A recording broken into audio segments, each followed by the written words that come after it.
Hey guys, today we will be reading a story called Owl Moon by Jane Yolen, illustrated by John Schoenher.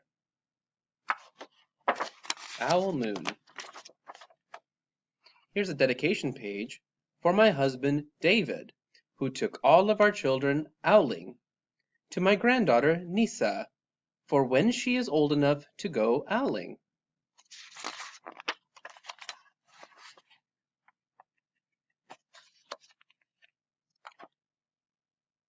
It was late one winter night, long past my bedtime, when Pa and I went owling. There was no wind. The trees stood still as giant statues. As the moon was so bright, the sky seemed to shine. Somewhere behind us a train whistle blew, long and low, like a sad, sad song. I could hear it through the woolen cap Pa had pulled down over my ears. A farm dog answered the train, and then a second dog joined in. They sang out, trains and dogs, for a real long time, and when their voices faded away, it was as quiet as a dream. We walked on toward the woods, Pa and I. Here they are walking towards the woods. You can see there's some animals there.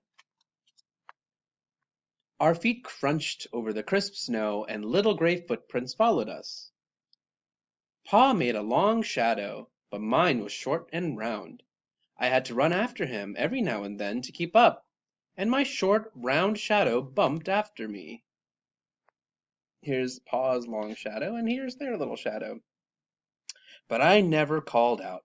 If you go owling, you have to be quiet. That's what Pa always says.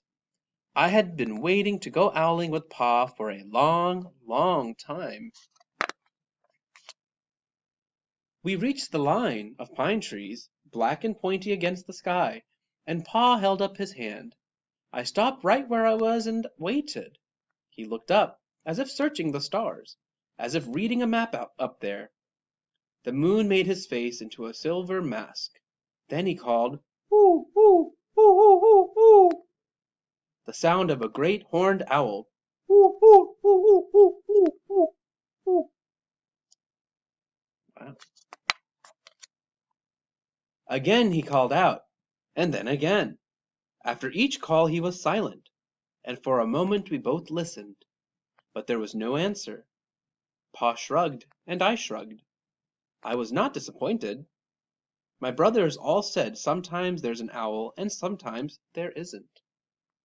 What's that in there? You guys see this little animal in there? I wonder what that is.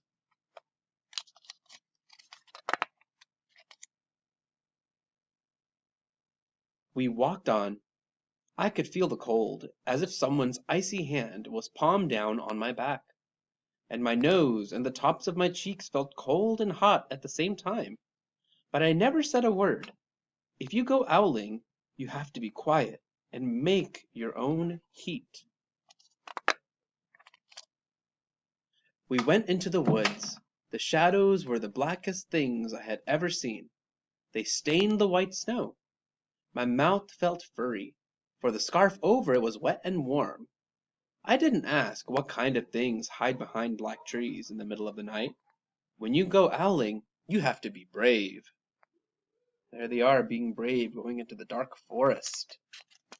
So you can tell it's a big responsibility to go owling. Then we came to a clearing in the dark woods. The moon was high above us. It seemed to fit exactly over the center of the clearing, and the snow below it was whiter than the milk in a cereal bowl. It does look as white as milk in a cereal bowl.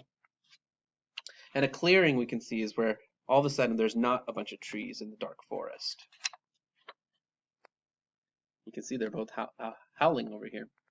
I sighed, and Pa held up his hand at the sound.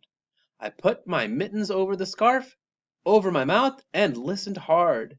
And then Pa called, "Woo, woo, woo, woo, woo, woo, woo, woo, woo, woo, woo, woo."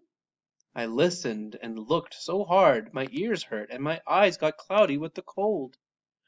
Pa raised his face to call out again, but before he could open his mouth, an echo came threading its way through the trees. "Woo, woo, woo, woo, woo, woo, woo, woo, woo." Wow. Pa almost smiled. Then he called back, "Woo, woo, woo, woo, woo, woo," just as if he and the owl were talking about supper, or about the woods, or the moon, or the cold. I took my mitten off the scarf, off my mouth, and I almost smiled too. It's like they were having a conversation with owls. The owl's call came closer, from high up in the trees on the edge of the meadow. Nothing in the meadow moved. All of a sudden, an owl shadow, part of the big tree shadow, lifted off and flew right over us.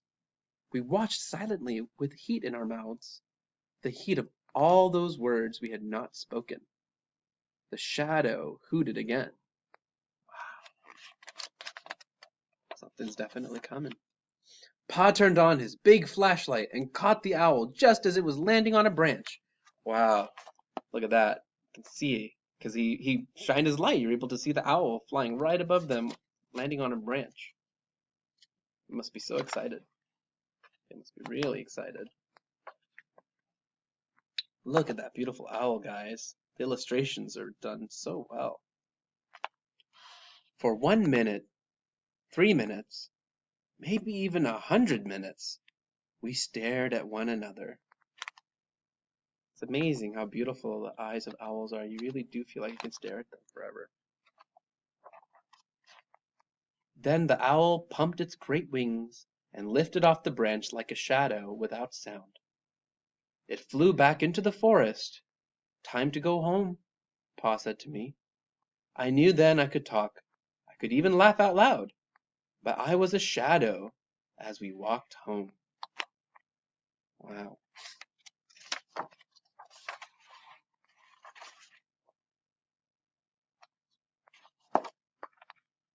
When you go owling, you don't need words or warmth or anything but hope. That's what Pa says. The kind of hope that flies on silent wings under a shining owl moon. The end. I like that. That was a great book. What do you guys think?